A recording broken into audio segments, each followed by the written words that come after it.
नुकताच प्राथमिक शिक्षण मंडळाने महाराष्ट्र शासनाला एक अहवाल सादर केलाय, ज्यामध्ये महाराष्ट्रामध्ये एकल मातांची अशी किती अपत्ये आहेत की जी इयत्ता 1 ते 12वी मध्ये शिक्षण घेत आहेत याची माहिती दिली आहे। ज्यानुसार आज महाराष्ट्रामध्ये 2,24,000 जवळपास विद्यार्थी हे एकल मातांची आहेत हे निदर्शनास आलंय। याची सर्वाधिक संख्या ही नाशिक जिल्ह्यात 14,000 व त्यापेक्षा अधिक आणि सर्वात कमी नागपूर जिल्ह्यामध्ये 1,005 मुले एवढी आहे।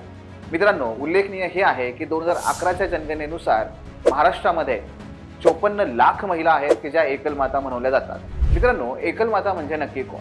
एकल माता म्हणजे अशा महिला की ज्या घटस्फोटित आहेत किंवा त्या विधवा आहेत किंवा त्या परित्यक्त्या आहेत, म्हणजे पतीसोबत राहत नाहीयेत, किंवा ज्यांनी विवाहापूर्वीच अपत्याला जन्म दिलाय, किंवा ज्यांना रेपमुळे बालकाला जन्म द्यावा लागलाय, किंवा ज्यांनी IVF सारख्या तंत्रज्ञानाचा वापर करून बाळाला जन्म दिलेला आहे।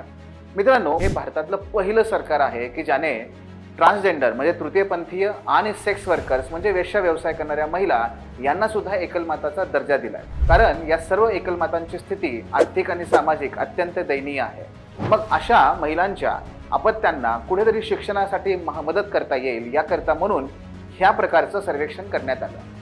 माननीय सर्वोच्च न्यायालयाने 2015 मध्ये असा निर्वाळा दिला की केवळ अपत्याला जन्म देणं म्हणजे बायोलॉजी केवळ पुरेसं नाहीये जर वडील त्या अपत्यांची देखभाल करत नसेल, काळजी घेत नसेल तर। मित्रांनो, एका बाजूला ही परिस्थिती असताना दुसरीकडे मात्र ह्या महिला आर्थिक काम करून आपल्या कुटुंबाचा उदरनिर्वाह भागवतात। दुसरीकडे आपल्या कुटुंबासाठी काम करणं, ज्याला आपण अनपेड वर्क म्हणतो, आणि तिसरं म्हणजे आई आणि बाबा या दोघांची भूमिका निभावणं, या तिहेरी बोजाखाली ह्या काम करत असतात। मात्र आपला समाज तरीही या महिलांना स्वीकारत नाही। या परिस्थितीला तो तिलाच दोष देतो। ही पितृसत्ताक मानसिकता अजूनही टिकून आहे। मित्रांनो, महाराष्ट्र शासनाने या अशा महिलांसाठी व मुलांसाठी वात्सल्य नावाची योजना सुरू केली, ज्याच्या अंतर्गत कोविडमध्ये जे मुलं ऑर्फन झालेले आहेत त्यांना मदत करण्यात येते।